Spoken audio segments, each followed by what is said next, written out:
नमस्कार दोस्तों, कैसे हैं आप लोग। उम्मीद है आप सभी अच्छे होंगे।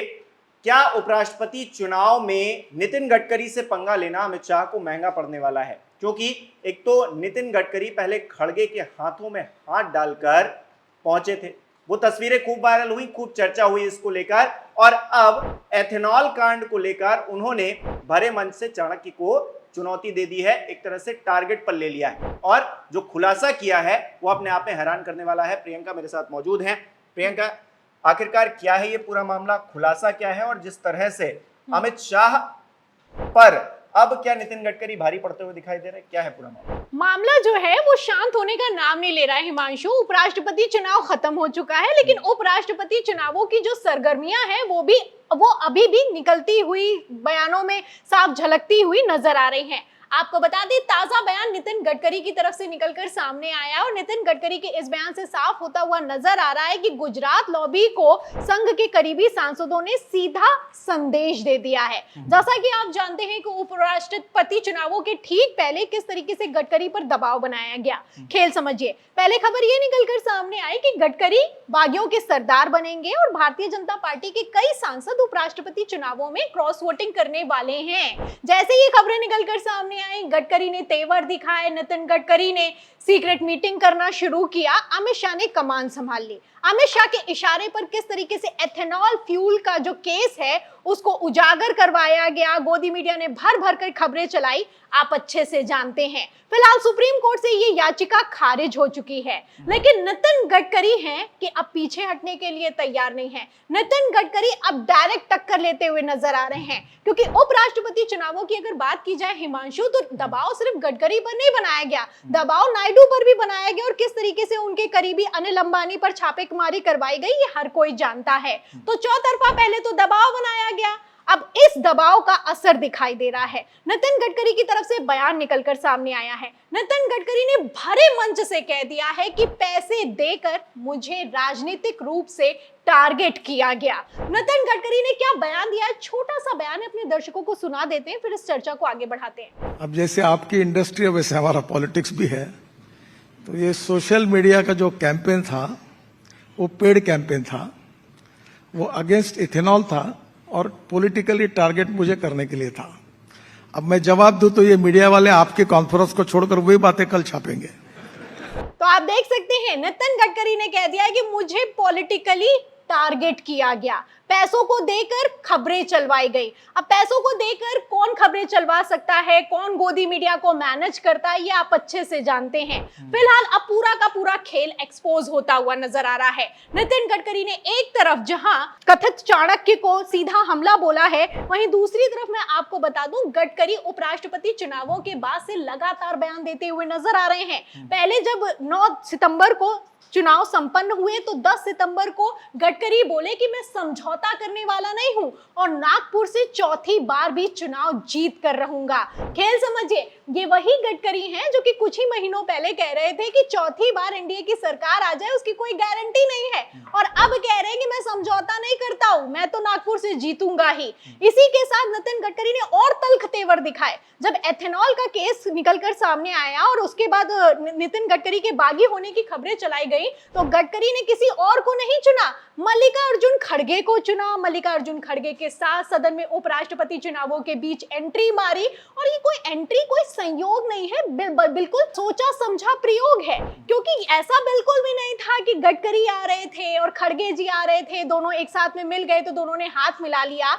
बाकायदा दोनों ने एक साथ एंट्री मारी कि मीडिया के कैमरों के सामने आए और एंट्री मार दी। आप देख सकते हैं कि गेट से साथ चलते हुए नजर आए, पीछे हरदीप पुरी चल रहे हैं, वो खिसियाते हुए नजर आ रहे हैं, और क्यों ना खिसियाएं। देखिए, एथेनॉल फ्यूल का जो मामला है उसको लेकर हरदीप पुरी को लेकर खबरें चलाई जानी थी, क्योंकि हरदीप पुरी पेट्रोलियम मंत्री हैं, और ये जो एथेनॉल फ्यूल का मामला, ये आज का मामला तो है नहीं, कब से नितिन गडकरी के बेटे इस पर काम कर रहे हैं आप जानते हैं। लेकिन फिलहाल उपराष्ट्रपति चुनावों के बीच और राष्ट्रीय अध्यक्ष के चुनाव की चर्चा के बीच किस तरीके से गडकरी को चैलेंज किया गया, किस तरीके से गडकरी पर दबाव बनाया गया, अब पूरा का पूरा खेल एक्सपोज होता हुआ नजर आ रहा है। फिलहाल सूत्रों की माने तो दावा यह भी किया जा रहा है कि उपराष्ट्रपति चुनावों में क्रॉस वोटिंग हुई है, और ये क्रॉस वोटिंग इंडिया गठबंधन की तरफ से नहीं, एनडीए की तरफ से हुई है। इस तरह की रिपोर्ट निकलकर सामने आ रही है। और इसी जो क्रॉस वोटिंग है, ये जो क्रॉस वोटिंग है जिसमें भारतीय जनता पार्टी के सांसदों समेत एनडीए के सांसदों ने बगावत की है, इसको मैनेज करने के लिए अमित शाह ने अपनी चाणक्य नीति लगाई है।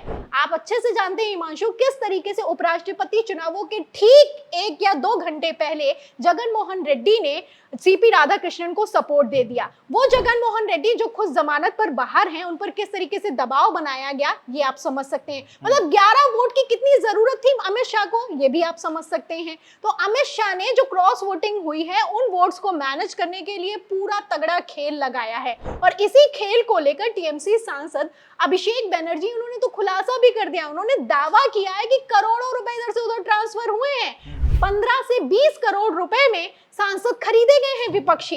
तो आप समझ सकते हैं कि क्रॉस वोटिंग हुई है, पहली बात, और दोनों तरफ से हुई है, ये दूसरी बात। अब इसी क्रॉस वोटिंग को मैनेज किया जा रहा है, और कैसे मैनेज किया जा रहा है अब ये पूरा खेल खुलता हुआ सामने आ रहा है। प्रियंका, उपराष्ट्रपति का चुनाव होना था, वो हो गया है। अब बात हो रही है जो बीजेपी का राष्ट्रीय अध्यक्ष है उसकी।